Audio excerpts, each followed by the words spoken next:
Ready అక్క తెచ్చే తినేద్దాం. వచ్చావా? ఈడు ఎవడనుకుంటున్నారా? ఈడు మా బామ్మర్ది. ఈయన్ని కట్నం కింద మా కొమ్మ మీద తోలేడు బాబు. కట్నం అయితే కొచ్చి అయిపోద్ది కదా, ఈడైతే కొచ్చావుడని. ఊరుకో బావా, నీ ఎడకారం నువ్వు. రే, ఇంజనీరింగ్ ఎగ్జామ్స్ వస్తున్నాయి, నువ్వు పాస్ అయ్యవనుకో కారు కొనిస్తాను, కారులో ఆఫీస్కి వెళ్ళి వస్తాం. మరి పాస్ అవ్వకపోతే? ఇది కరెక్టే, ఇది అలాగే పాస్ అవ్వడానుకో. పాస్ అవ్వకపోతే 4 గేదెలు కొంటాను, పాలు పిండుకుని అమ్ముకుని బతికి దిగాను. అయితే నేను పాస్ అవ్వలే బావా.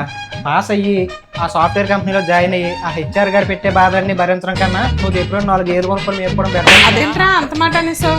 చదువుకుంటే మంచి ఉద్యోగం వస్తుంది, లైఫ్ లో సెటిల్ అవుతావు, అంత మాట అనేసావేంటి? చూడక్క, ఈ రోజుల్లో జాబ్ అంటే వాడి కింద పని చేయాలి, ఆడు చెప్పిందల్లా చెయ్యాలి, ఆడు ఇచ్చిన జీతానికి పని చేయాలి.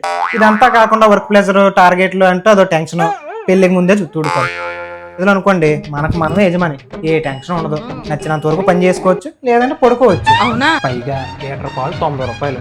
నీ లెక్కన 4 ఏళ్ళు కొనుక్కొని అనుకో బాబా, నెలకు 90,000 సంపాదించుకోవచ్చు. సంపాదన అయితే మనకు కూడా 4 గేదెలు కొనండి, మనం కూడా పాలు కొనుక్కోక్కర్లేదు. అరే, నేనేదో నిన్ను భయపెడదామని చిన్న జరికిస్తే నిజంగానే మీరు ఇద్దరు గేదెలు కొనేసి పాల వ్యాపారం చేసేలా ఉన్నారే. ఒక్క తీసేస్తాను, ఎల్లు ఎగ్జామ్స్ బాగా రాసి పాస్ అవ్వ ముందు. చూస్తూనే బాబా, నేను కూడా ఇలా జోక్ చేశాను, నువ్వేం టెన్షన్ పడుకో, నేను పాస్ అయిపోతానులే. సరే ఇల్లు వస్తాను అత్త. సరే వెళ్ళరా, జాగ్రత్త.